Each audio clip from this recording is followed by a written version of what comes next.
ముంపు ప్రాంతాల్లో పర్యటించకుండా కేవలం షో చేయడానికి మాత్రమే వైఎస్ జగన్ పిఠాపురం వచ్చారని మండిపడ్డారు టీడీపీ మాజీ ఎమ్మెల్యే వర్మ. పిఠాపురం వరదలకు జగనే కారణమని ఫైర్ అయ్యారు ఆయన.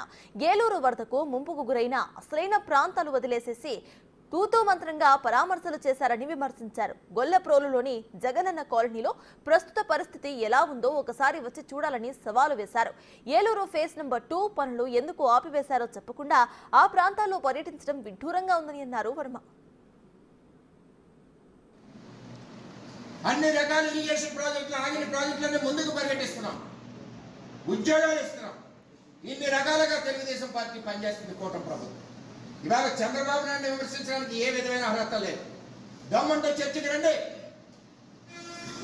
176 కోట్ల రూపాయలతో ఏలేరు ఆధునీకరణ 2018లో శంకుస్థాపన చేశాం. నువ్వు వచ్చి పాడు చేశావు. ఏంటి మీ నాన్న చేసింది? ఎంతో పోరాడి ఇచ్చాడు. డబ్బు ఇచ్చింది చంద్రబాబు. ఫేజ్ 1 అవనండి, ఫేజ్ 2 అవనండి. ఇవాళ నేను ఒకటే చెప్తున్నా, చంద్రబాబు నాయుడు గారు ప్రజలను ఎలా ఆదుకోవాలి, రైతులను ఎలా ఆదుకోవాలని మొన్న ఇక్కడికి వచ్చారు. వచ్చిన తర్వాత ఎట్టి పరిస్థితుల్లోనే ఈ ప్రాజెక్టు ప్రారంభిస్తామని అటు చంద్రబాబు నాయుడు గారు చెప్పారు, ఇటు మా ఎమ్మెల్యే పవన్ కళ్యాణ్ చెప్పారు, నేను చెప్పాను. దీనికి నేను ఎన్నో సంవత్సరాల నుంచి పోరాడుతూ ఉన్నాం. ఇది ఆగదు. 5 ఏళ్ళు నువ్వు కూర్చున్నా మొదలే, ఇది ఆగే పరిస్థితి కాదు. క్రాప్ హాలిడే ఇవ్వాల్సిన అవసరం లేదు. నీకు చదువు సంఖ్య లేదు, తెలియదు. నీకు సంవత్సరానికి 6 నెలల గ్యాప్ ఉంటుంది. 6 నెలల్లోనే ఏలేరు ఆధునీకరణ చేసి తీరుతాం.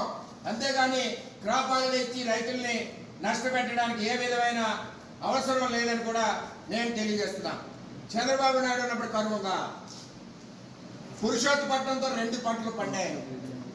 నువ్వు వచ్చాక ఏలేరులో 7 టీఎంసీ నీరు, పంటలు లేవు, 100 కోట్ల నష్టం. మా రైతులు, మా పిఠాపురం చెల్లెమ్మలో నెల తాళ్ళన్నీ కూడా బ్యాంకులో ఉన్నాయి. ఏం చేసావు నువ్వు? మళ్ళీ వచ్చావు. పురుషోత్తపట్నం పరుగులెట్టింది. ఈవేళ ఊడుపులు నువ్వు తిరిగిన రావణకపేటలో ఊడుపులు అయినట్టే శివారాయి కట్టు. చంద్రబాబు ఇచ్చిన పురుషోత్తపట్నం అని చెప్పి తెలియజేస్తాము. అంచేత ఈ విధంగా నువ్వు అన్యాయం చేసింది పిఠాపురానికి జగన్మోహన్ రెడ్డి. వరదలు రావడానికి కారణం జగన్మోహన్ రెడ్డి. ఇవాళ అధికారులు పని చేయట్లేదు, కలెక్టర్ పని చేయట్లేదు, ప్రిన్సిపల్ సెక్రటరీ పని చేయట్లేదు, చంద్రబాబు పని చేయట్లేదు. సిగ్గుందా అసలు నీకు? ఎంతమంది మానిటరింగ్ చేశారు కాబట్టే చంద్రబాబు నాయుడు గారు టెలికాన్ఫరెన్స్లు తీసుకుని, అధికారులతో వీడియో కాన్ఫరెన్స్లు తీసుకుని ఎప్పటికప్పుడు ప్రాజెక్ట్ని మానిటరింగ్ చేశారు కాబట్టే పిఠాపురం ప్రజలు బతికున్నామని చెప్పి తెలియజేస్తామని. ఎన్ని లక్షలకు 50,000 60,000 క్యూసిక్లు వచ్చినా సరే ప్రాజెక్టుని రక్షించుకుంటూ, ప్రజలను రక్షించుకుంటూ ఈవేళ కాపాడడం జరిగింది చంద్రబాబు నాయుడు. ఎక్కడ కావట్లేదు అంటున్నాం? రిహాబిలేషన్ కనపట్టలేదా? ఇవాళ ఎక్కడికెక్కడ మన రైస్ ఇస్తున్నారు, వెజిటబుల్ ఇస్తున్నారు, కనపట్టలేదా? చేనేత కార్మికులు ఆదుకుంటున్నారు, కనపట్టలేదా? ఇల్లులు పడిపోతున్నాయి, కనపట్టలేదా? వాళ్ళు ఆదుకుంటున్నారు. ఇది పేదల ప్రభుత్వం.